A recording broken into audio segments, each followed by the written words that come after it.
Quiero que me acompañen a 1 Corintios capítulo 4, el cual es el pasaje al cual acudimos en mi mente. Y si vamos a hablar de fidelidad, este sería más un estudio bíblico que un sermón. Únicamente quiero hablarles a lo largo de este pasaje maravilloso.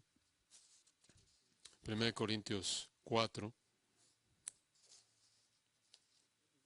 Permítanme leérselos. Así pues, tengan a los hombres por servidores de Cristo y administradores de los misterios de Dios. Ahora bien, se requiere de los administradores que cada uno sea hallado fiel. Yo en muy poco tengo el ser juzgado por vosotros o por tribunal humano, y ni aun yo me juzgo a mí mismo. Porque aunque de nada tengo mala conciencia, no por eso soy justificado, pero el que me juzga es el Señor.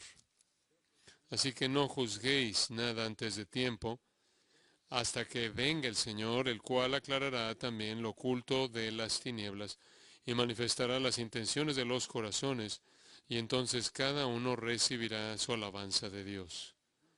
Pero esto, hermanos, lo he presentado como ejemplo en mí y en Apolos por amor de vosotros, para que nosotros aprendáis a no pensar más de lo que está escrito, no sea que por causa de uno os envanezcáis unos contra otros. Porque ¿quién te distingue? ¿O qué tienes que no hayas recibido? Y si lo recibiste, ¿por qué te glorías como si no lo hubieras recibido? Ya estáis saciados, ya estáis ricos, si nosotros reináis. Y ojalá reinaseis, para que nosotros reinásemos también juntamente con vosotros. Porque según pienso, Dios nos ha exhibido a nosotros los apóstoles como postreros, como a sentenciados a muerte, pues hemos llegado a ser espectáculo al mundo, a los ángeles y a los hombres.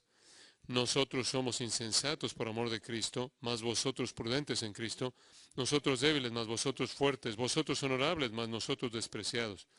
Hasta esta hora padecemos hambre, tenemos sed, estamos desnudos, somos abofeteados y no tenemos morada fija.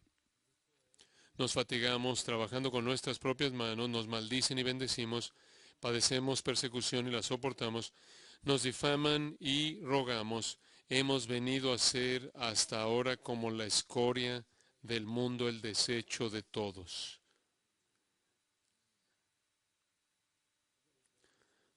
No escribo esto para avergonzaros, sino para amonestaros como hijos míos amados. Porque aunque tengáis 10,000 años en Cristo Jesús, yo os engendré por medio del Evangelio.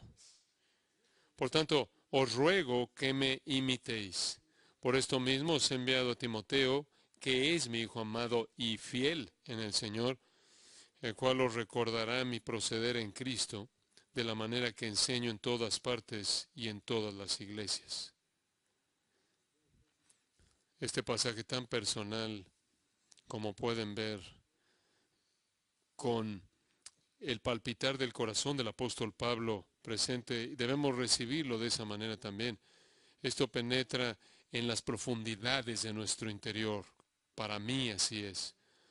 La marca que quiero dejar con este pasaje es simplemente ayudarle a entender que se requiere de los administradores que cada uno se haya hallado fiel, ahí en el versículo 2, pistos en el griego, del verbo peitho, el cual significa estar persuadido, estar convencido, creer. Es la palabra para digno de confianza o fiel. La palabra es usada como un sinónimo para los cristianos, es traducida creyentes. Entonces es un término básico que se usa para identificar a aquellos que de manera salvadora creen en el Evangelio del Señor Jesucristo, pero la palabra también es usada frecuentemente para definir la fidelidad de alguien. De hecho, es usada de manera amplia de esa manera. Permítanme tan solo darles unas cuantas ilustraciones. La Escritura dice, Dios es fiel, y dice de Dios, Dios es pistos. 1 Corintios 1:9, Dios es fiel, por quien habéis sido llamados a la comunión con Jesucristo, su Hijo nuestro Señor. 1 Tesalonicenses 5:24, fiel es el que os llama, el cual también os hará.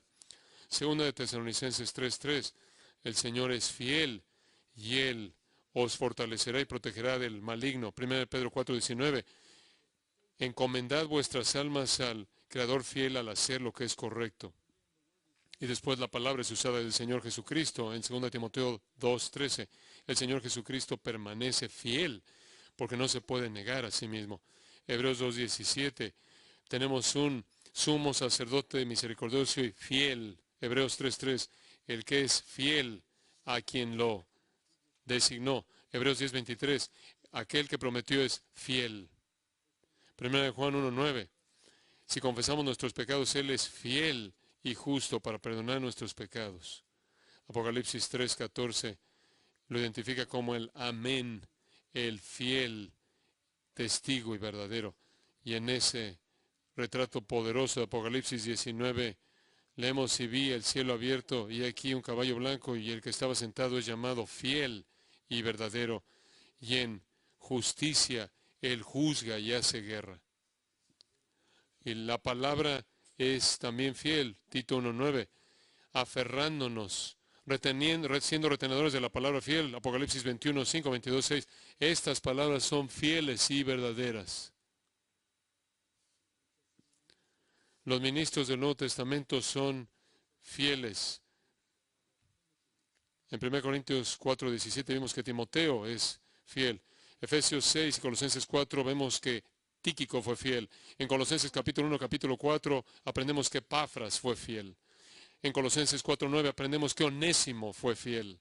En 1 Pedro 5:12 vemos que Silvano fue fiel. Apocalipsis 2:13, fiel es Antipas, quien fue matado.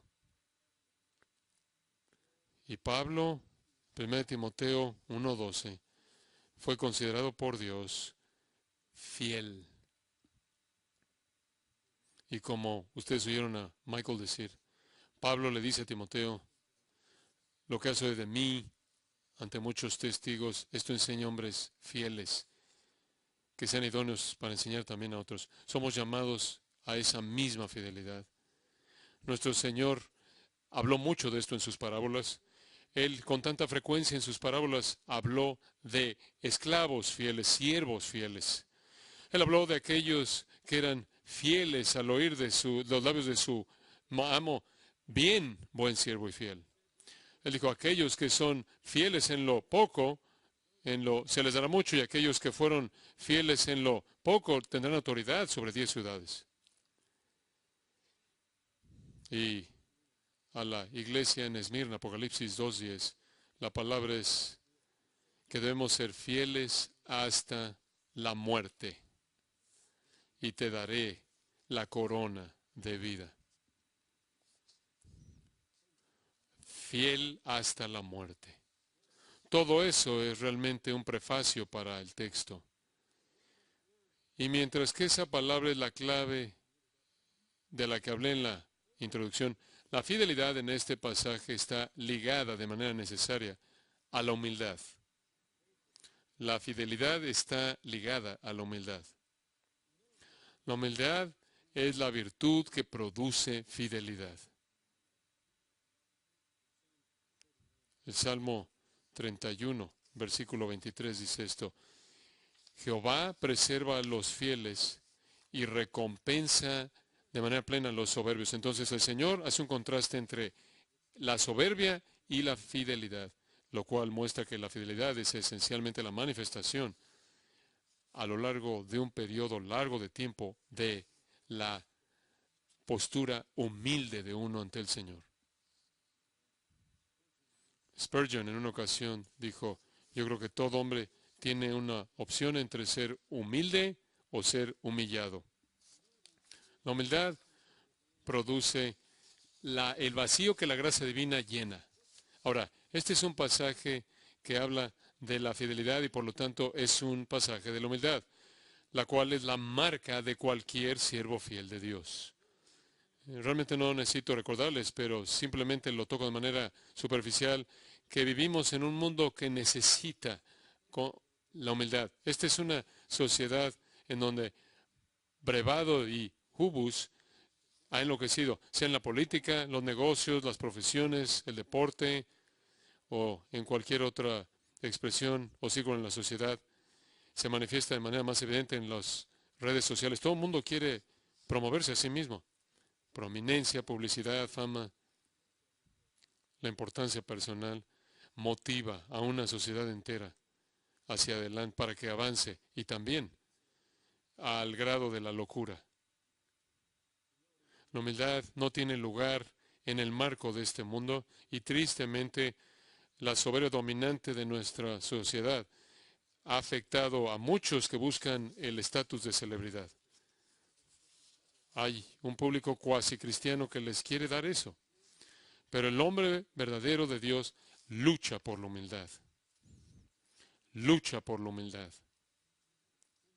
El verdadero hombre de Dios, él va a escoger el camino escondido del sacrificio, el camino escondido de aprobar a su Señor, en lugar de buscar la adoración o el lugar de atención de la gente. La grandeza de Juan el Bautista no se encontró en la fortaleza de la convicción que lo hizo negar algo. La grandeza de Juan el Bautista no se encontró en las palabras poderosas que convencieron de pecado a los líderes judíos de la época, sino que la grandeza de Juan el Bautista se encontró en la actitud de que lo hizo decir estas palabras: es necesario que Él crezca y que yo mengüe. El impacto poderoso de Pablo no fue desarrollado a partir de su conocimiento vasto, su gran mente teológica o sus convicciones fuertes de la verdad. Lo que hizo que Pablo fuera poderoso fue una actitud que hizo que dijera: yo soy el menor de todos los santos, que no soy digno de ser llamado apóstol. Yo soy el mayor de los pecadores, el primero de los pecadores y el más pequeño de todos los santos.